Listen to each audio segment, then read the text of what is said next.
RMC, After Angleterre, Jérôme Sillon.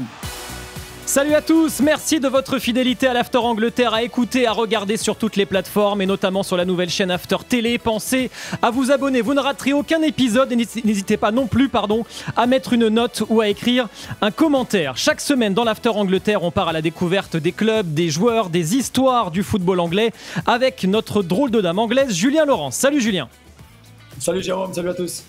Et avec Rémi Dumont. Salut Rémi. Salut Jérôme, salut tout le monde. Mardi 30 septembre 2025, 10 ans après son deuxième départ, Chelsea-Benfica en Ligue des Champions va marquer le retour de José Mourinho à Stamford Bridge, mais sur le banc adverse. Le manager portugais a laissé des souvenirs impérissables chez les Blues, mais aussi à Manchester United et à Tottenham. Quel est l'héritage de José Mourinho en Angleterre ? C'est parti pour l'After Angleterre.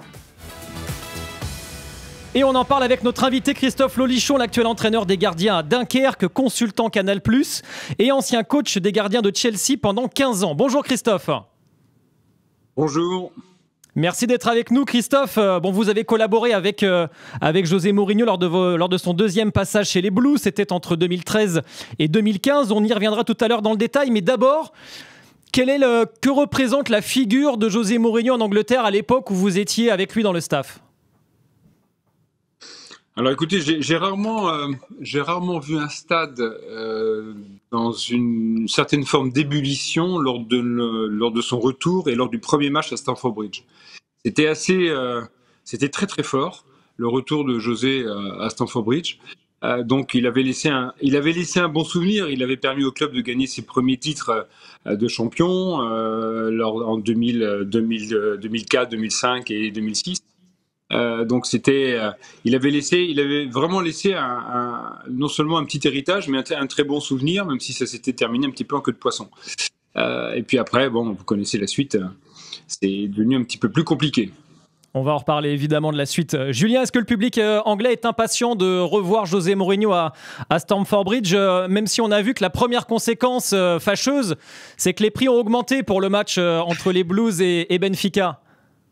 Ah, ça c'était inévitable, forcément, pour le retour de José Mourinho à Stamford Bridge, surtout que c'était un retour qu'on n'avait pas du tout anticipé, qui n'était pas du tout prévu finalement au moment du tirage au sort de cette Ligue des Champions, de cette phase de Ligue des Champions, puisqu'à l'époque, c'était pas lui l'entraîneur de Benfica, c'était Bruno Lage, et l'ironie, ou en tout cas le clin d'œil historique a fait que le premier match de José Mourinho, maintenant entraîneur de Benfica, était à Stamford Bridge. Forcément, c'était un script hollywoodien que simplement Hollywood aurait pu écrire. Ça va être extraordinaire. Je pense qu'il va y avoir un vrai hommage qui va être rendu par Stamford Bridge et par les supporters de Chelsea à Mourinho, parce que, comme Christophe l'a dit, même si tout n'a pas été parfait, loin de là, et tout n'est jamais parfait avec José Mourinho de toute façon, il a quand même laissé des très très beaux souvenirs à Londres.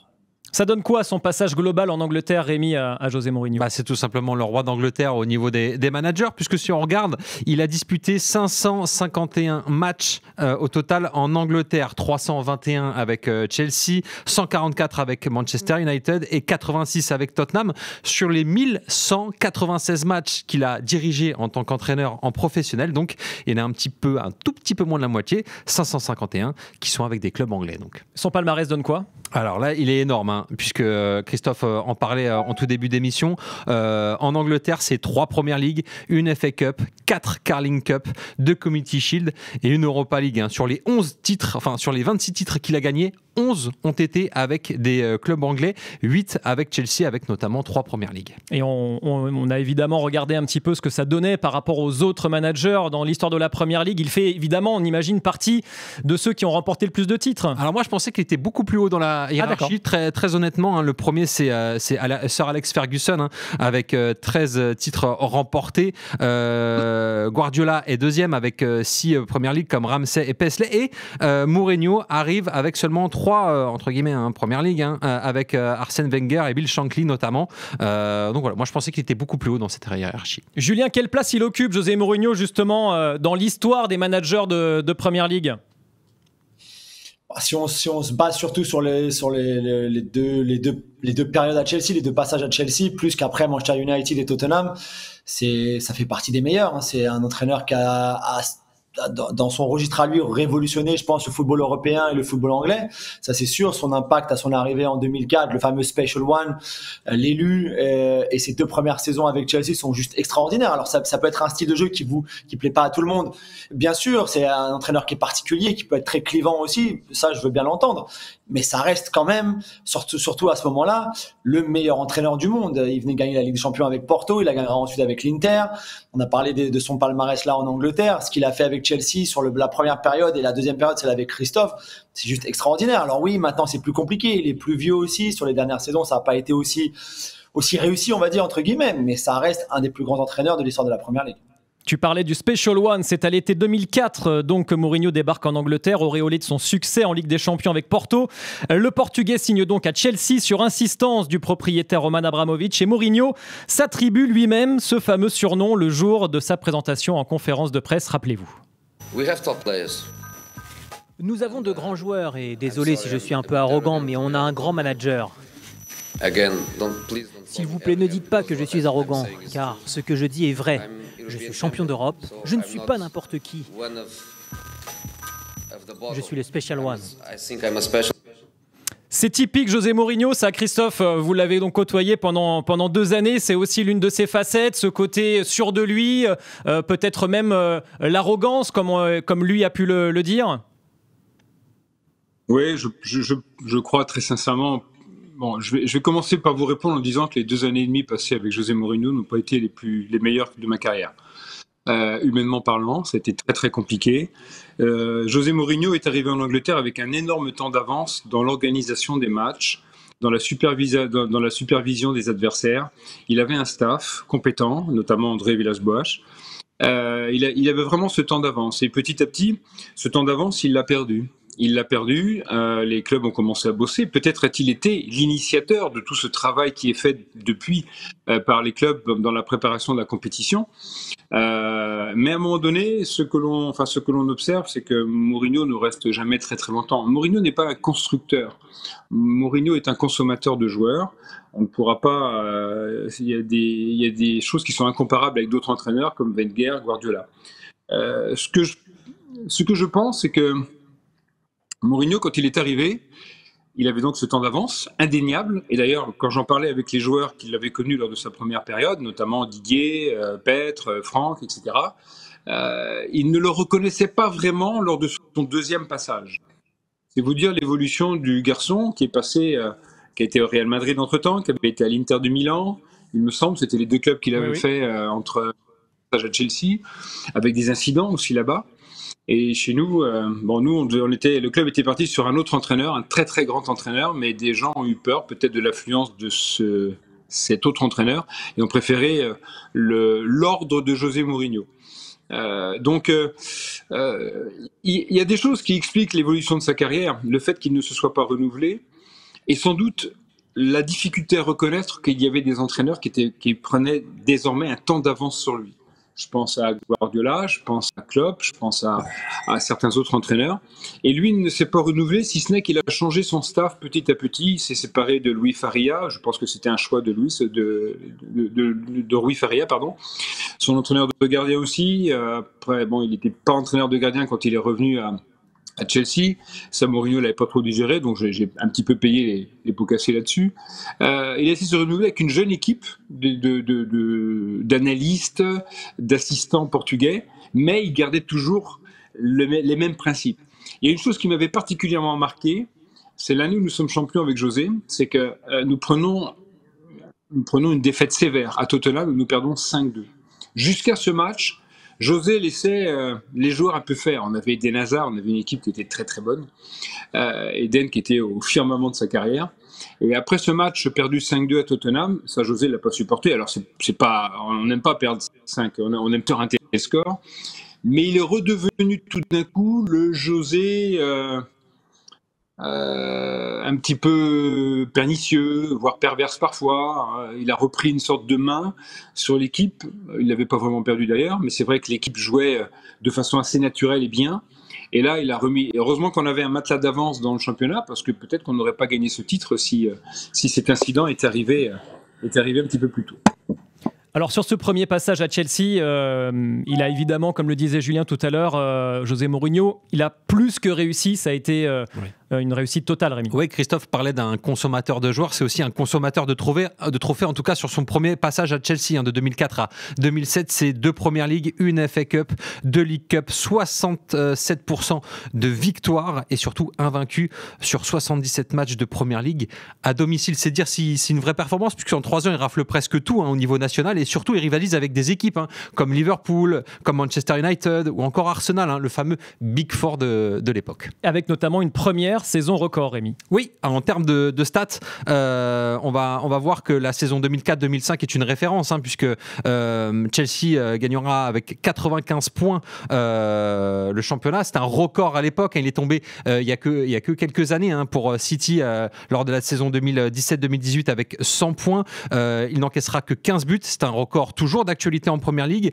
Et il n'encaissera que 9 buts à l'extérieur, qui est toujours aussi un record, et 25 clean sheets. C'est dire si la performance était énorme de la part de José Mourinho et de son staff, bien sûr. Julien, on le comprend, c'est sur l'aspect défensif qu'il a révolutionné un peu la façon dont on gagne une Première Ligue. Oui, absolument. Une organisation exceptionnelle, une efficacité dans tous les compartiments du jeu, dans les 2 surfaces. C'était assez impressionnant à voir pour un football anglais qui, à l'époque, que ce soit avec Arsène ou Sir Alex Ferguson, qui avait des profils et des styles différents, mais qui étaient quand même plutôt basés sur... On reste beaucoup de rythme, beaucoup d'intensité, etc. Lui avait beaucoup de rythme et d'intensité, mais dans les duels, surtout dans cette agressivité-là, c'est incroyable. On a vu les records. On voit Drogba là avec la Coupe de la Ligue ou la Coupe d'Angleterre. Le record de 15 buts sur la saison en 38 matchs en Première Ligue, c'est juste extraordinaire. Et j'étais avec John Terry il n'y a pas très longtemps pour une émission qu'on a fait ensemble. Il racontait ce que j'avais oublié d'ailleurs, que je crois que les 2 derniers matchs de championnat, Petr Cech et John Terry ne jouent pas. Terry, je crois, est suspendu. Ils prennent 3 buts. Donc en fait, ils auraient dû finir la saison avec 10 buts encaissés, ou 11 buts encaissés. C'est juste inimaginable en 38 matchs. Là, c'était vraiment, sur cette première période, c'est vraiment l'entraîneur qu'il fallait, je pense, à Chelsea. Sur la deuxième période, celle de Christophe, faut pas oublier que c'est une équipe de Chelsea qui est championne d'Europe, qui vient de remporter la Ligue des Champions. Là, je pense en revanche, sur ce deuxième passage, c'est pas lui qu'il fallait à ce moment-là. Mais sur le premier passage, finalement, c'était exactement ce qu'il fallait à ce club-là, à cet effectif-là aussi, aux joueurs qu'il a eu et qu'il a fait progresser individuellement, collectivement. Il n'y a aucun doute là-dessus. Sur la deuxième période, je pense que c'était vraiment pas lui l'homme de la situation. Christophe, sur l'aspect défensif des choses, c'était justement, il insistait beaucoup là-dessus. José Mourinho, c'était d'abord son mantra, d'abord ne pas encaisser de but. Oui, c'était exactement ça. C'était des lignes assez serrées. Il ne procédait que par transition. S'il a pris Didier Drogba, c'était pas par hasard non plus à l'époque. Après, j'ai presque envie de vous dire que quand vous avez les meilleurs à ces postes-là, vous vous souvenez des joueurs qui étaient là, il y avait Ricky Carvalho qui était un défenseur central exceptionnel, John Terry dont on connaît les qualités, qui est sans doute, moi c'est le défenseur le plus technique que j'ai rencontré, qui pouvait tout faire, il pouvait mettre sa tête, John, où personne ne mettrait les pieds. Vous aviez Ashley Cole sur un côté, vous aviez Paulo Ferreira, et puis après j'avais connu, il y avait aussi, moi j'ai plus tous les noms en tête, vous aviez Petr Cech derrière, vous aviez en numéro 6, il y avait encore Claude non, Claude n'était pas là quand il est arrivé. Mais il y avait du solide. Michael Essien, vous vous rendez compte, c'était assez énorme. Donc il y avait une assise, mais José, et je suis totalement d'accord avec ce qui a été dit, pour commencer l'histoire du nouveau Chelsea, José était l'entraîneur qu'il fallait. Il allait apporter de la rigueur, il avait une espèce de sens du match, du déroulé du match. C'est ce que m'expliquaient les gars. Il était capable de dire à cette minute-là, ou dans ce quart d'heure-là, il va se passer ça, il va se passer ci. Et on l'a beaucoup moins ressenti lors de son deuxième passage. Ça, c'était une évidence. On va en parler justement de son deuxième passage dans quelques instants. On marque une petite pause et on revient dans quelques secondes dans l'After Angleterre. À tout de suite. On est de retour dans l'After Angleterre avec Julien Laurence, avec Rémi Dumont et avec Christophe Lolichon, consultant Canal+, ancien entraîneur des gardiens de Chelsea, qui a donc côtoyé José Mourinho, dont on parle avant le retour du Special One à Stamford Bridge en Ligue des Champions. Mourinho, donc après son premier passage à Chelsea, part faire les beaux jours de l'Inter et du Real. Il revient à Stamford Bridge et il revient a priori moins arrogant et surtout plus apaisé. Souvenez-vous. I'm the happy one. Je suis le happy one. Time flies. Le temps passe, c'est comme si c'était hier alors que c'était il y a 9 ans. 9 years ago. Depuis, beaucoup de choses se sont passées dans ma vie professionnelle. And Je suis resté le même, je suis la même personne. Mon cœur n'a pas changé. the same heart. Voilà donc ce qu'avait dit José Mourinho pour son intronisation lors de son deuxième passage. Que retenir justement de cette période-là chez les Blues, Rémi ? On pourrait penser que c'était l'ex-toxique qui revenait. Ah bah alors, si son deuxième passage est forcément moins triomphant que le premier, il est quand même assez glorieux, puisque entre 2013 et 2015, il va gagner une Première Ligue, une FA Cup et avoir 59% de victoires. À noter que c'est aussi la période où Manchester City va vraiment aussi devenir le Manchester City qu'on connaît aujourd'hui, c'est-à-dire victorieux et assez impressionnant. Donc c'est quand même pas rien ce qu'il a réussi à réaliser lors de son deuxième passage. Christophe, le visage apaisé de José Mourinho pour sa présentation lors de son deuxième passage, c'est pas un visage que vous avez visiblement vu souvent au quotidien durant les mois qui ont suivi? Non, c'est le visage que j'ai vu j'ai eu rendez-vous avec lui à son hôtel avant que sa nomination soit officialisée. Où il m'a dit que le Big Boss voulait que je sois l'entraîneur des gardiens, qu'il comprenait, que j'avais une bonne relation avec Petr, etc., que ça permettait à son ami, à lui, de récupérer. C'est le seul jour, si j'exagère un petit peu, c'est le seul jour où j'ai vu le visage apaisé que je viens de voir sur vos images. Et après, j'ai vu des images qui m'ont particulièrement... J'ai des souvenirs qui sont assez contrariants. La première année, la première année de son retour, il avait préparé une pré-saison qui était méthodiquement incroyable. Il y avait 21 séances de préparées à l'avance et il voulait le pressing. Absolument, il voulait que son équipe presse plus qu'elle ne le faisait plutôt que d'attendre sur un bloc médian ou sur un bloc bas. Il voulait que nous pressions. Et au bout des 21 jours, on s'est aperçu que le pressing, il ne se faisait pas beaucoup dans les matchs amicaux. Et là, il a commencé à avoir ses premières contrariétés. Et puis après, comme vous l'avez dit, nous avons quand même gagné, lors de sa deuxième année, on a gagné un titre. Alors gagner un titre, il y a des gens qui vont mal interpréter ce que je vais dire, mais je vais presque vous dire que c'est presque un titre sans saveur. C'est terrible, hein ? On est contre tous les gens qui veulent gagner la... Mais à un moment donné, dans la gestion des hommes, alors c'était la deuxième année aussi où Thibaut Courtois est arrivé. Il n'a jamais été capable, José Mourinho, de regarder Petr Cech dans les yeux pour lui dire qu'il allait titulariser Thibaut lors de la première journée de championnat à Burnley. Alors que Petr était très respectueux de l'institution et qu'il n'aurait pas créé de problème, mais il n'a jamais été lui dire en face. On a commencé à sentir que là, les choses changeaient. Et on a gagné ce titre. On a gagné aussi la Coupe de la Ligue cette année. On a fait le doublé, je crois. C'est cette année-là qu'on fait le doublé. Coupe de la Ligue Championnat, il me semble, oui, parce que Thibaut était là. Et puis j'avais dit à des personnes autour de moi que la troisième année allait être sans doute très très compliquée.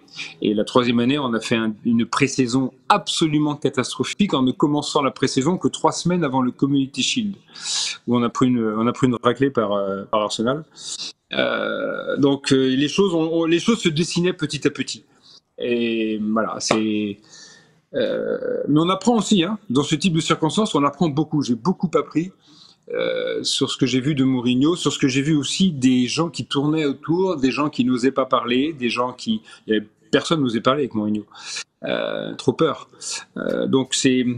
Christophe, est-ce que malgré tout, il y a des moments où vous avez été tous les deux, durant ce deuxième passage, sur la même longueur d'onde avec José Mourinho ? Est-ce qu'il y a des fois où il a mis en valeur votre travail d'entraîneur des gardiens ? On l'a perdu, Christophe, on va le récupérer dans un instant. Julien, ce deuxième passage donc à Chelsea de José Mourinho, il est moins resté dans les annales. Tu disais tout à l'heure, c'était pas la bonne personne au bon endroit au bon moment ? Ouais, je pense vraiment, malgré ce titre de champion d'Angleterre, qui en soit très bien, comme vient de le dire le Christophe, mais c'est vrai que c'était un groupe qui avait pas les mêmes, pas les mêmes leviers, on va dire, que celui de 2004 par exemple. C'était pas la même mentalité non plus. Eden Hazard, c'était la grande star de cette équipe qui était encore une fois, qui est une équipe qui avait été championne d'Europe il y a pas très longtemps, mais lui était arrivé un petit peu après. Il faisait pas partie de il était arrivé l'été après la victoire en Ligue des Champions à Munich. Et c'est vrai que c'était pas l'entraîneur qu'il fallait, c'était pas ça. Et surtout, ce fameux Happy One dont on a vu tout à l'heure le clip, ça a pas duré longtemps finalement. Et très vite, ça a été toxique. La première saison, alors la deuxième saison, oui, il y a le titre. Mais c'était même je me rappelle de cette deuxième saison-là où c'était très compliqué. Il avait été en conflit avec la presse, il était en conflit avec des gens à l'intérieur du club. Même Christophe lui-même en parlait dans son staff à lui, c'était pas non plus toujours rose. Il y avait des joueurs avec qui ça passait pas bien du tout. Et puis la 3e saison, il part au mois de décembre. Hein. Donc, allez-y Christophe, vous voulez intervenir? Parce que je suis désolé, la connexion n'a pas été parfaite. Souvenez-vous du problème avec Eva Carneiro lors du début de la 3e. C'est là où on voit où José il disjoncte totalement sur le terrain à l'issue du premier match qu'il me semble on disputait contre Swansea, où on est piteux, mais absolument piteux dans le jeu, où les joueurs le sentent, on n'est pas prêt physiquement. Et Eden est blessé. Thibaut Courtois s'était fait expulser. Eden est blessé à la 92e. Il prend un tacle fort. Eva et un kiné attendent l'autorisation de l'arbitre pour entrer sur le terrain. Il rentre et là je vois José sortir du banc, commencer à balancer des injures. Il soigne Eden, mais qu'est-ce qu'il avait imaginé José? Comme on était réduit déjà à 10, si Eden bénéficiait des soins d'Eva et du kiné, il fallait qu'il ressorte du terrain avant de re-rentrer. Donc nous aurions été à 9 contre 11. Lui, il avait déjà pensé à ça, alors que nous, on se souciait que de la santé d'Eden, qui avait pris un sale tacle. Et quand il est revenu avec Eva, bon, tout le monde a lu, Sky et plusieurs télés ont lu sur les lèvres de Mourinho, parce que le son a été enlevé, et tant mieux, parce que c'était un véritable scandale verbal ce qu'a pris Eva ce jour-là, devant les spectateurs. Et puis toute l'histoire que l'on connaît et qui a déchaîné les médias en Angleterre. Voilà, c'était José Mourinho lors de sa 3e année, donc ça ne pouvait pas durer très longtemps. Ouais, au mois de décembre, après une défaite à Leicester, ça s'est terminé. Tout à l'heure, je vous demandais, Christophe, est-ce qu'il y a malgré tout un moment durant votre collaboration avec José Mourinho où ça s'est bien passé, où il a mis en valeur votre travail? Alors, ça c'est une sacrée question. Il a fait beaucoup de critiques sur ma méthode de préparation physique, en balançant des choses des fois très peu sympas dans le vestiaire, en demandant à Rui Faria de venir m'expliquer ce qu'était la préparation physique des gardiens. J'ai eu la chance de pouvoir faire ce que je voulais avec les gardiens en termes de préparation physique depuis beaucoup d'années, et ça commençait au FC Nantes.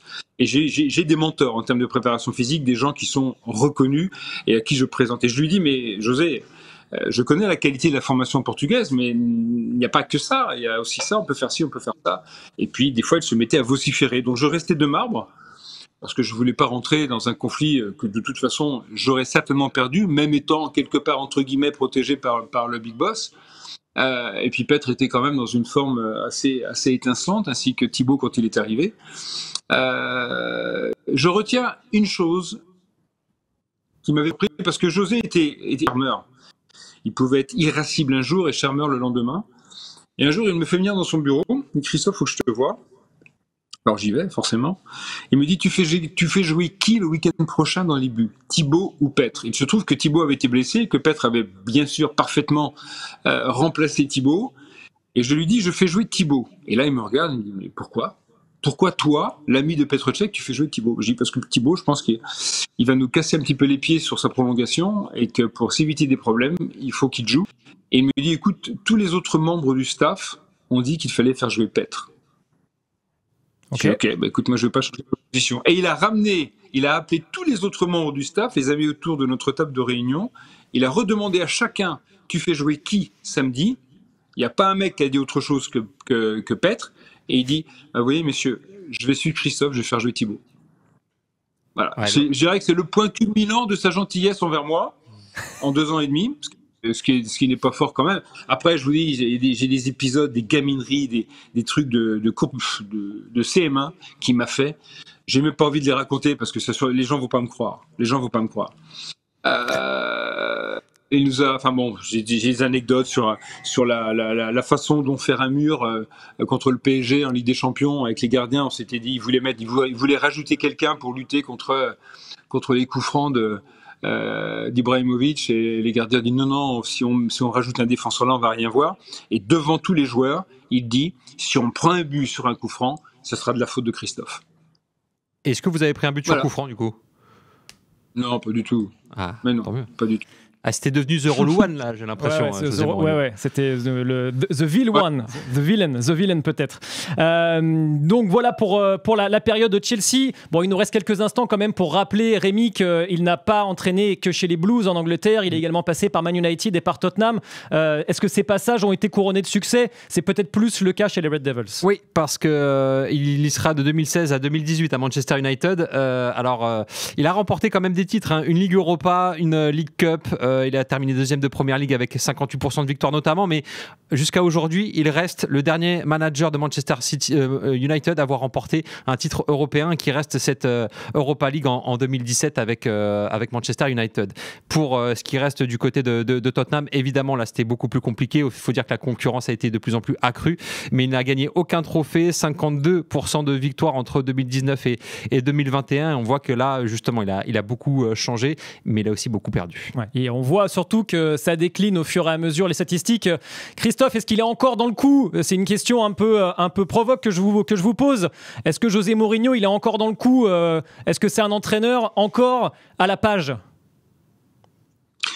Je pense qu'il existera toujours des personnes, des responsables, des dirigeants qui vont se dire il a gagné tellement de titres qu'il va bien en gagner un chez moi si je le recrute. Mais aujourd'hui, José, quand je vois comment s'est passé sa fin, j'ai discuté avec des Turcs et notamment des gens qui connaissent bien le Fenerbahçe. Il y a quand même des choses très étonnantes qui se sont passées, les propos tenus vis-à-vis du club, etc. Offensivement, José n'aimait pas trop travailler tout ce qui était animation offensive, déplacement devant le but, etc. Il confiait ça à d'autres. Par contre, défensivement, c'est lui qui s'en chargeait. Or, ce que l'on voit, c'est que ces équipes, offensivement, elles deviennent presque... elles sont faciles à défendre, elles sont très prévisibles. Ce sont des individualités qui vont faire la différence, comme nous on a fait la diff avec l'exceptionnel Eden Hazard. Offensivement, il n'y a pas grand-chose. Alors maintenant, il y a des nouvelles personnes autour de lui. Est-ce qu'il peut changer ? J'ai hâte de voir comment ça va se passer au Benfica. Je connais les dernières semaines au Fenerbahçe ont été un enfer pour les gens du Fener. Si vous questionnez certaines personnes à Tottenham et à Manchester United, vous verrez que ça n'a pas été rose tous les jours sur la fin. Il bénéficie d'une aura, il bénéficie d'un palmarès que l'on se doit de respecter parce que gagner 26 grands titres, c'est pas donné à tout le monde. Il est toujours